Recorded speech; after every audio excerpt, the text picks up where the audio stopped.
133వ కీర్తన మొదటి వచనం చదువుకుందాం. సహోదరులు ఐక్యత కలిగి నివసించుట ఎంత మేలు.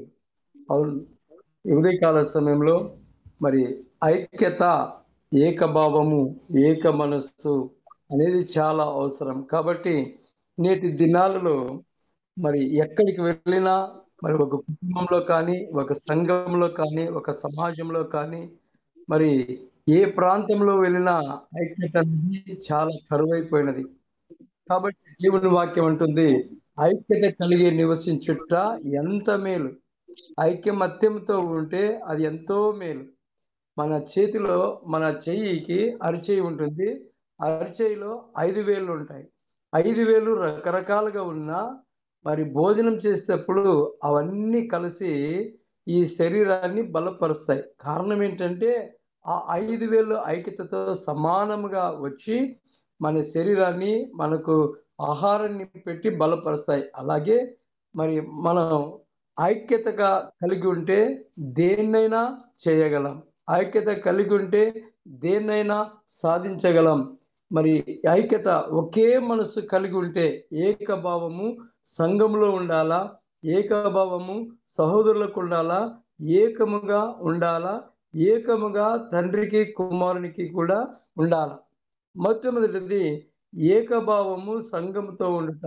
యోహాను సువార్త 10వ అధ్యాయం 16వ వచనము చెప్తుంది, నా గొర్రెలు నా స్వరం వింటాయి, నా గొర్రెలు నన్ను వెంబడిస్తాయి, నా గొర్రెలు నా మాట వింటాయి, నా గొర్రెలు నన్ను వెంబడిస్తాయి. అవును, సంఘంలో ఎలా ఉండాలంటే ఆయన స్వరాన్ని, మంచి కాపరి స్వరాన్ని విని ఆ కాపరి వెంట వెళితే ఆయన ఏం చేస్తాడంటే పచ్చిక పట్లకు తీసుకువెళ్తాడు, శాంతికరమైన జలముల యొద్దకే తీసుకువెళ్తాడు. ఒకవేళ గొర్రెలు ఎదురు తిరిగితే, గొర్రెలు యజమానుని మాట లేకుంటే నాయకుని మాట, కాపరి మాట వినుకోకపోతే ఆ గొర్రెలు ఏకముగా ఉండి తప్పిపోతాయి. కారణం ఏంటంటే తన ఇష్టానుసారంగా తిరిగేటటువంటి ఆ గొర్రె తప్పిపోతుంది, సమస్యలలోనికి వెళుతుంది. ఆ గొర్రె తప్పిపోతుంది, ఇరుకులోనికి పోతుంది. ఆ గొర్రె తప్పిపోయి గాఢాంధకారపు లోయలోనికి వెళ్తుంది. కాబట్టి కాపరి మాట వింటే, యజమానిని మాట వింటే, ఆ యొక్క నాయకుని మాట వింటే ఆ గొర్రె శాంతికరమైన జలముల దగ్గరికే వస్తుంది. కాబట్టి ఐక్యత, ఈ ఐక్యత ఎప్పుడైతే ఆ మనసు ఆ గొర్రెకు ఉంటుందో సంఘములో, అప్పుడు ఆ గొర్రెకు శ్రేష్టమైన ఆహారము సమృద్ధిగా దొరుకుతుంది. పచ్చిక పట్లకు తీసుకుని వెళ్తాడు.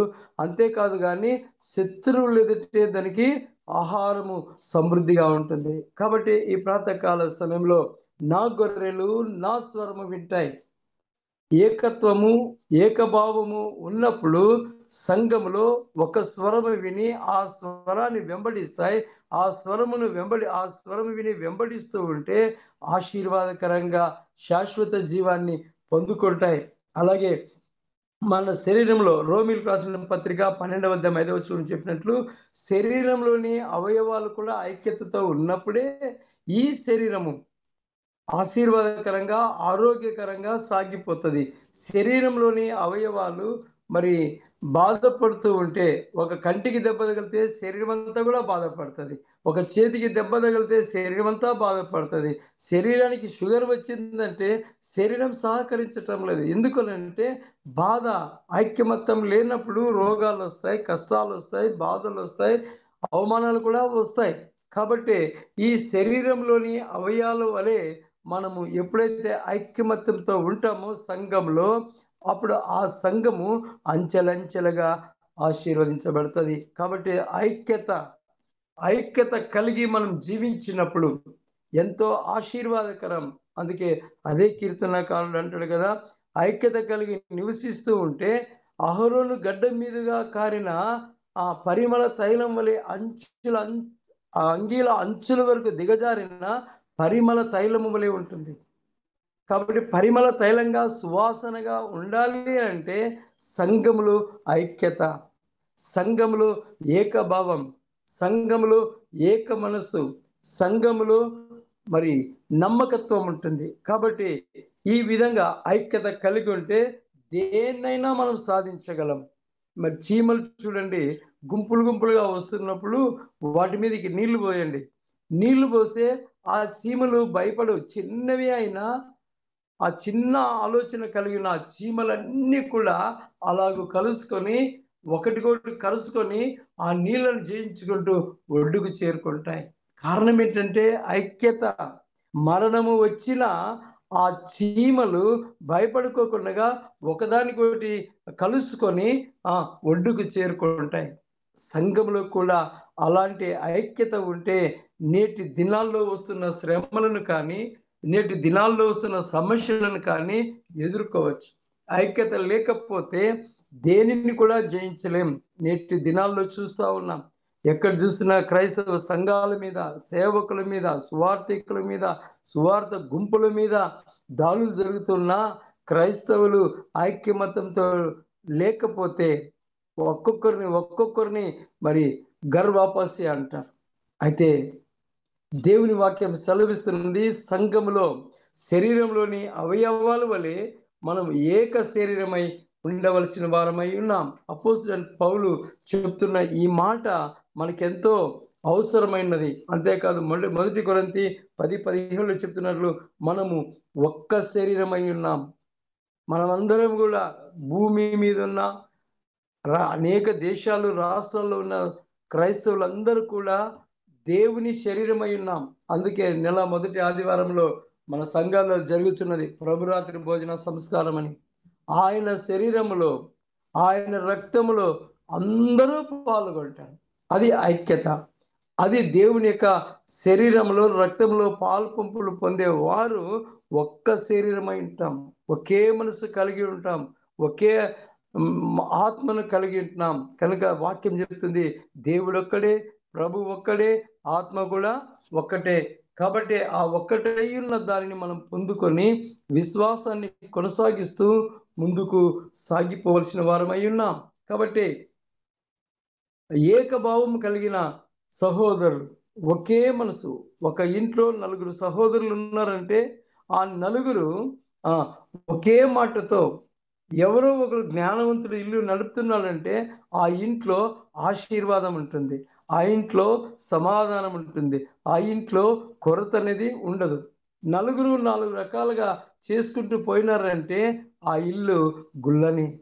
ఆ ఇంట్లో ఏమి లేదంటే ఐక్యమత్యం లేదు.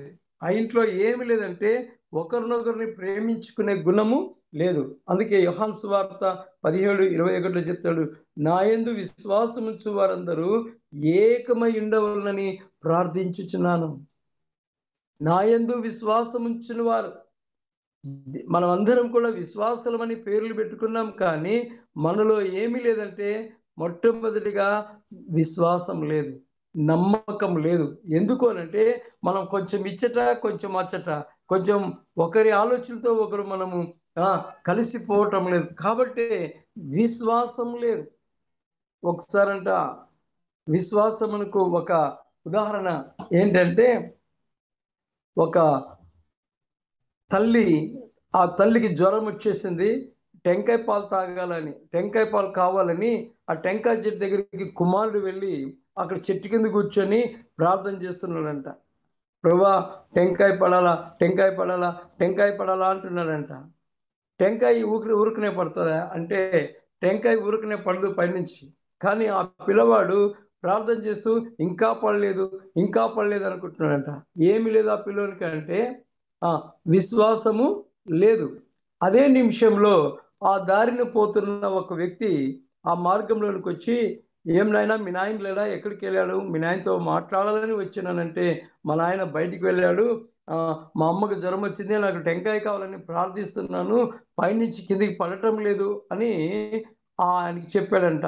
అవునా అని చెప్పి ఆయన అక్కడికి దేవుడే ఆయన దగ్గరికి పంపించాడు. పంపించి ఆయన ఏం చేశాడంటే, ఎన్ని కావాలా టెంకాయలు అన్నాడు. ఎన్ని కావాలంటే ఎన్ని పడితే అని తీసుకుని వెళ్తాను, అమ్మకు జ్వరం వచ్చిందని. అప్పుడు ఆయన ఆ టెంకాయ చెట్టెక్కి కావలసిన అన్ని కోసి ఇచ్చాడు. కోసి ఇచ్చిన తర్వాత మరి ఆ పిల్లవాడు, నాకు దేవుడు టెంకాయలు ఇవ్వలేదు, నీవే ఇచ్చినావు కదా, నువ్వు మాకు సహాయం చేసినావు, నీకు థ్యాంక్స్ అంటే, బాబు నేను ఇట్లా దారింటి వెళ్తూ వెళ్తూ దేవుడే నన్ను పంపించాడు, ఇక్కడ మీ నాయనతో మాట్లాడదామని వచ్చాను, ఈ కొరత తీర్చడానికి నన్ను ఇక్కడికి పంపించాడని చెప్పి ఆ టెంకాయలు పోషించిన వ్యక్తి దేవుడు పంపించిన వ్యక్తి. కారణం ఏంటి అనంటే విశ్వాసం. విశ్వాసం లేకుంటే దేనిని కూడా మనము సాధించలేం. ఐక్యత.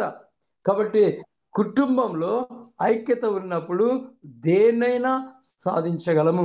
కాబట్టి నాయందు విశ్వాసం ఉంచు వారందరూ ఏకమై ఉండవలను. అలాగే ఈ ఉదయకాలం అడహా కమిటీ వారు ఒకటి ప్రార్థన కూడికను ఏర్పాటు చేశారు. ఈ ప్రార్థనలో మనమందరం కూడా ఏక భావంతో ఒక కుటుంబంగా చేరి ప్రార్థిస్తుంటే ఈ కుటుంబం ద్వారా ఎన్నో అద్భుతాలు చూసాం, ఎన్నో ఆశ్చర్య కార్యాలు చూసాం. ఇది ఐక్యత, ఇది నమ్మకం, ఇది విశ్వాసం. కనుక విశ్వాసం, నాయందు విశ్వాసం ఉంచు వారందరూ ఏకమై ఉండవలనని ప్రార్థిస్తున్నాడు. మనమందరం కూడా మన ఎంబీ సంఘాలు ఈ మధ్యలోనే మన పెద్దలు 2 సార్లు మంచి ఐక్యత కూడికను ఏర్పాటు చేశారు. అద్భుతకరంగా జరిగాయి. కారణం ఏంటంటే అందరూ ఒక సంఘంగా ఏర్పడి, ఒక కుటుంబంగా ఏర్పడి మన ఎంబీ ఆస్తులను సంపాదించుకోవడానికి, తిరిగి పొందుకోవడానికి ఏక మనసు, ఏక మనసు. ఈ మంచి మనసు రావాలంటే ప్రార్థన, ప్రార్థన, ప్రార్థించిన దానిని బట్టి ఆ అద్భుత కార్యాలను మనం చూసాం, ఆ ఆశ్చర్య కార్యాలను చూసాం. దుష్ట మనసాక్షి కలిగిన వారు వేరుగా ఉండి ఏమీ కూడా చేయలేరు. కాబట్టి ఈ ప్రాతకాల సమయంలో ఏకభావం కలిగిన సహోదరులు, ఒక్క మనస్సు కలిగిన అన్నదమ్ములు ఎప్పుడైతే ఐక్యతతో ఉంటారో అది పరిమళ వాసనగా ఉంటుంది, అది దీవెనకరంగా ఉంటుంది. ఇంకొక మాట, ఏకముగా ఉండవలెను, ఏకముగా ఉండవలెను. ఏకం, మనం చూడండి, పాలు వేరు, నీళ్లు వేరు. పాలు నీళ్లు కలిపితే దాన్ని ఎవ్వరు కూడా విడదీయలేరు, ఎందుకంటే కలిసిపోయి ఉంటాయి కాబట్టి ఎవ్వరు విడదీయలేరు. అలాంటి ఏకభావం కలిగి మనం ఉండాల్సిన వారమై ఉన్నాం. అలాగే ఆ ఏకభాగంగా ఉండాలంటే ఏం చేయాలంటే రోమిలకు రాసిన పత్రిక 12వ అధ్యాయం 16వ వచనంలో చెప్తుంది, ఏడ్చువారితో ఏకముగా ఉండవలెను. ఏడ్చువారితో. ఎవరు ఏడుస్తారు అని అంటే కష్టాల్లో ఉండే వాళ్ళు ఏడుస్తారు, చనిపోతే చనిపోయిన వారి దగ్గర ఏడుస్తారు, బాధల్లో ఉన్న వారు ఏడుస్తారు, రోగగ్రస్తుడు ఏడుస్తాడు. మరి ఈ విధంగా రకరకాల ఏడుపులు ఉన్నాయి. ఏడ్చే వారితో మనం ఏకంగా ఉండాలా. అందుకే ప్రసంగి అంటాడు కదా, మీరు విందు చేయి ఇంటికి వెళ్ళట కంటే చనిపోయిన వారి ఇంటికి వెళ్ళి వారిని ఓదార్చి రావడమే ఏకం. కాబట్టి మన జీవితంలో మనం ఏడ్చు వారితో, మరి ఈ నెలలో ఎంతోమంది దైవ సేవకులు, సేవకురాండ్రు కూడా మన ఎంబీ సమస్యలో చనిపోయారు. వారితో కలిసి మన వాళ్ళు కూడా ఏడ్చి సహాయ సహకారాలు అందించి రావటమే ఏకభావం, ఏకముగా ఉండేది. కాబట్టి ఏకముగా ఉండాలి అని అంటే ఆ కష్టాల్లో మనం సహకరించినప్పుడే ఏకత్వం. మనం ఎవరమైనా సరేగాక, ఏ ప్రాంతంలో ఉన్నా సరేగాక, దేవుని నామంలో ఏకభావం, ఏక మనసు, ఏకముగా ఉండి వారితో కలిసి ఉంటే అది ఎంతో ఆశీర్వాదకరం. కాబట్టి అలాంటి ఆశీర్వాదం పొందుకోవాలంటే ఐక్యత కలిగి నివసించు వారమై ఉన్నాం.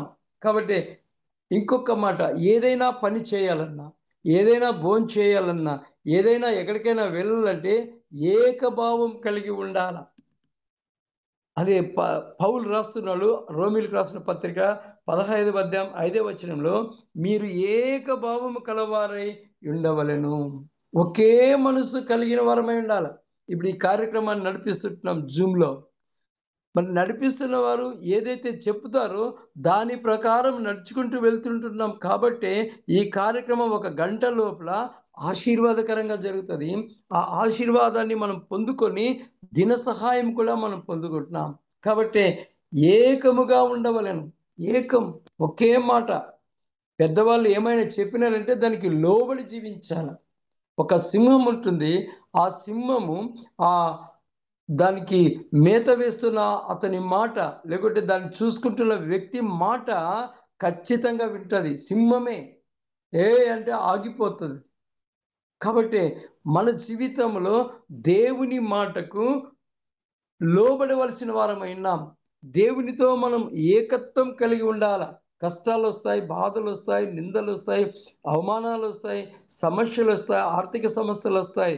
అయితే వీటన్నిటిలో కూడా మనము క్రీస్తు ప్రేమ నుంచి, క్రీస్తు ప్రేమకు దూరంగా ఉండకూడదు. బాగున్నప్పుడు హల్లెలూయా స్తోత్రం అంటాం. కష్టాలొచ్చినప్పుడు ఏం చేసినండి ఆ దేవుడు, ఇంత ప్రార్థన చేస్తుంటే కూడా మాకు జవాబు లేదని అనుకుంటాం.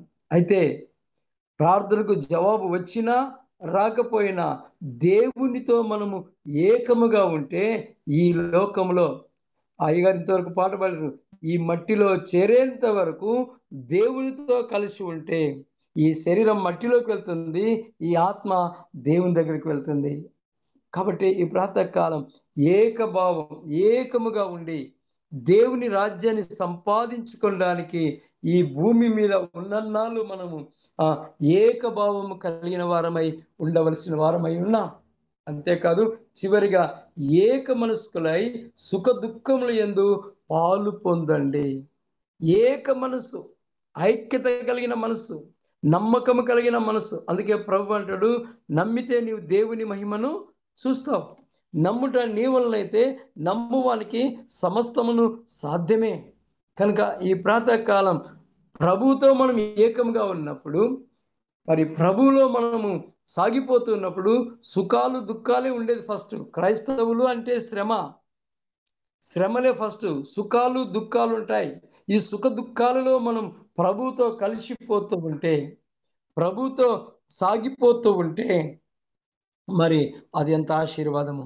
అయితే ఎప్పుడైతే ఈ సుఖ దుఃఖాల యందు పాలు పొందుకొని సాగిపోతూ ఉంటామో అప్పుడు ఆ ఐక్యత, ఆ ఆశీర్వాదం, ఆ పరిమళ వాసన మన మీద సమృద్ధిగా ఉంటున్నది. కాబట్టి ఈ ప్రాతకాల సమయంలో జూమ్ కుటుంబంలో మనమందరం కూడా సంఘంలో ఏకభావం, సహోదరుల మధ్యలో ఏకభావం, ఏకముగా ఉండి, ఏకముగా తండ్రికి కుమారునికి ఉన్నటువంటి సంబంధం ప్రభుతో కలిసి మరి ముందుకు సాగినట్లయితే అది ఎంతో ఆశీర్వాదకరం.